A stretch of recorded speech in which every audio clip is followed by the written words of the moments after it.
Autonomous and self-driving vehicles, something I've been talking about for a long time. I'm here to talk about this with Dave Rubin. You know, Dave, before we get to the latest news on this involving Google's autonomous cars, every time I talk about this, I actually get angry feedback from people saying, hey, David, you're wasting your time with this autonomous vehicle stuff. It's never going to be a reality. It's just something completely out of make-believe. And I am honestly shocked that people aren't seeing all of the signs. We have a driverless truck corridor being proposed at the same time that we actually have driverless truck technology. The safety is just so superior to actual drivers. Do you see this sort of anger that exists around, why are you talking about this?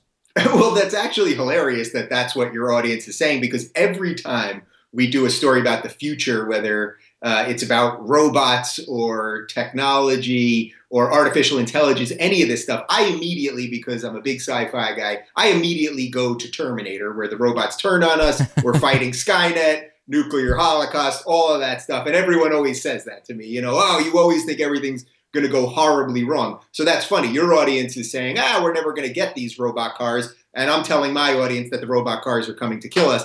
I love all of these stories because so much is changing so quickly. You know what I mean? I think there's brief moments in history where things really, really change the way we live. We happen to be in a burst right now because of the internet and because of science and technology that life 10 years ago will barely be recognizable from life 10 years from now. Yeah, and I think it's really fascinating. This is what futurists like Ray Kurzweil and many others have described, the sort of acceleration of technological change. And the latest report on Google's autonomous cars says, Google's autonomous vehicles have been involved in 12 accidents since the company began testing them 6 years ago. Over the life of the program, Google has covered nearly 2 million miles with its self-driving cars, and in none of the accidents was the driverless car found to be at fault.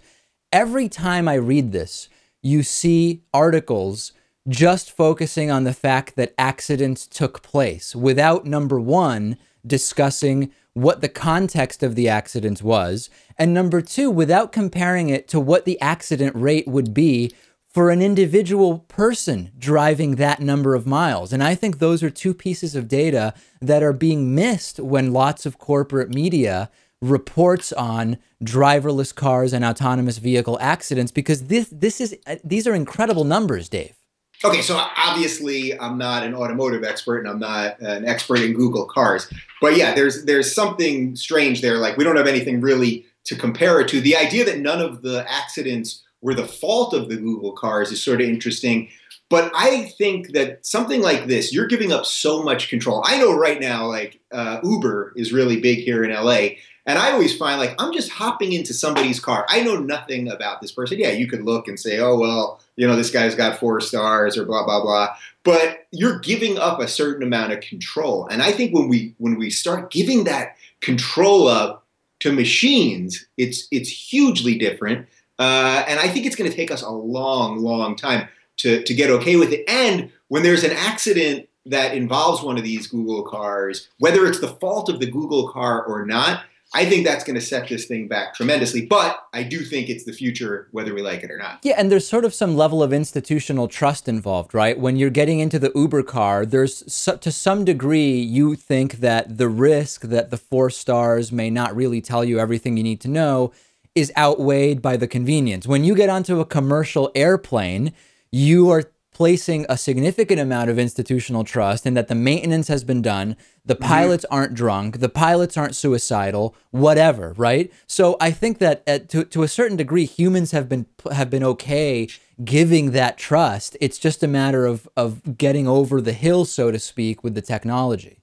Yeah, I actually always think that the pilots are drunk and suicidal. That way, when I land, whenever I land, it's like, whoa, that was a bonus. You know what I mean? You have to set low expectations for these things. How long do you think it's going to take till these things really are mainstream? Mainstream, 100% is hard to say, but I think that there's a very good chance that within 10 years, there will be specific either highways or transportation routes where you will see predominantly autonomous vehicles. It's not going to be, you know, it takes a long time to phase out all of the manual drive cars that we have. So from a merely economic standpoint, it's going to take a long time. But I think within 10 years, this will be much further ahead than a lot of people think.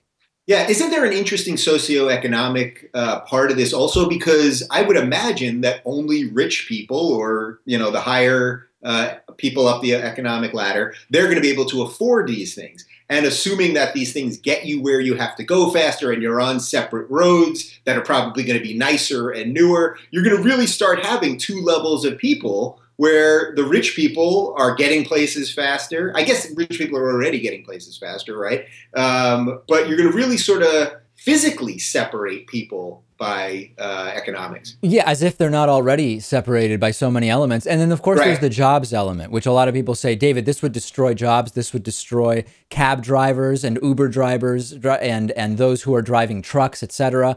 But to that, I say, let's look back in history. Has there been any instance where the fear of technology replacing jobs has ultimately prevented that technology from becoming mainstream? It's never happened. Yeah, you cannot stop progress. That's just how it is. So last thought on this, because I have to take it to the post-apocalyptic dystopian future.